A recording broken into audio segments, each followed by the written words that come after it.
রিতার খুঁটিনাটির আমি রিতা তোমাদের কাছে একটি নতুন ব্লগ নিয়ে চলে এলাম। তো আমাদের বাড়ির সামনে কবি সুভাষ মেট্রো স্টেশন। তা আমি যাব দমদম মেট্রো করে, তারপর ওখান থেকে যাব আমি ব্যারাকপুর। তো যাই হোক, আমি মেট্রো স্টেশনে চলে এসেছি। এখন জানি না কোন মেট্রো আছে, তো 5 মিনিট অন্তর অন্তর ট্রেন থাকে, অসুবিধা নেই। তাই দেখো, ট্রেন ও প্ল্যাটফর্মে আস্তে আস্তে ট্রেন পেয়ে গেলাম। আর আজকে এত গরম পড়েছে, ট্রেনের ভেতরে ঢুকে একটু স্বস্তির নিঃশ্বাস ফেললাম, কারণ এসি চলছে, ভালোই লাগছে। জানি না দমদম আসলে কী করব। দেখো, আমি দমদম চলে এলাম। তো দমদম থেকে আবার ট্রেনের টিকিট কাটতে হবে। কোন ট্রেন এখন আছে? আমি এমনিতেই বাড়ি থেকে বেরিয়েছি দেরি করে, আরও ট্রেন যদি না পাই আমি ছুটতে শুরু করে দিয়েছি। কি ট্রেন আছে আমি ঠিক সঠিক জানি না, আমাকে খোঁজ নিতে হবে। তো যাই হোক, ট্রেনের টিকিট আমি করে নিয়ে এবার ট্রেনে উঠে পড়লাম। দেখো, ট্রেন পেলাম হচ্ছে কল্যাণী সীমান্ত। এত ভিড় কি বলবো, এই গরমে অসহ্য গরম, তার মধ্যে এত ভিড়, কিন্তু আমাকে টাইমের মধ্যে পৌঁছাতেই হবে।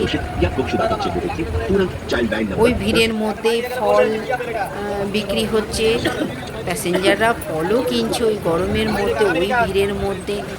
তাদেরও কিছু করার নেই, ডেলি প্যাসেঞ্জারই সব করে। বিকেল 5টা বেজে গেছে, ট্রেন অস্বাভাবিক ভিড়।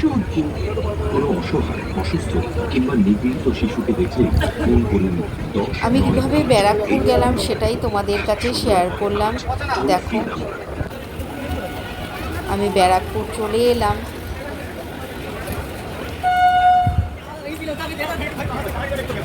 একটা কাজে এসছি, তো হয়তো বিকেলবেলা কাজটা হয়েও যাবে, তারপরে আবার বাড়ি ফিরবো ওখান থেকে।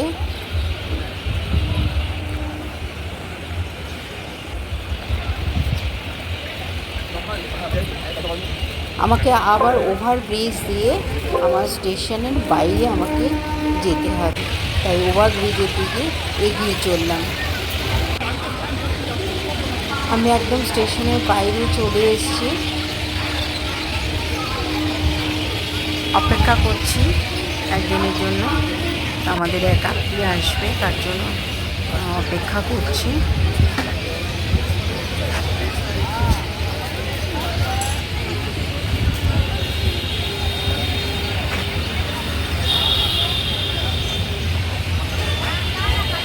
ব্লগটা তোমাদের কেমন লাগলো কমেন্ট করে জানিও।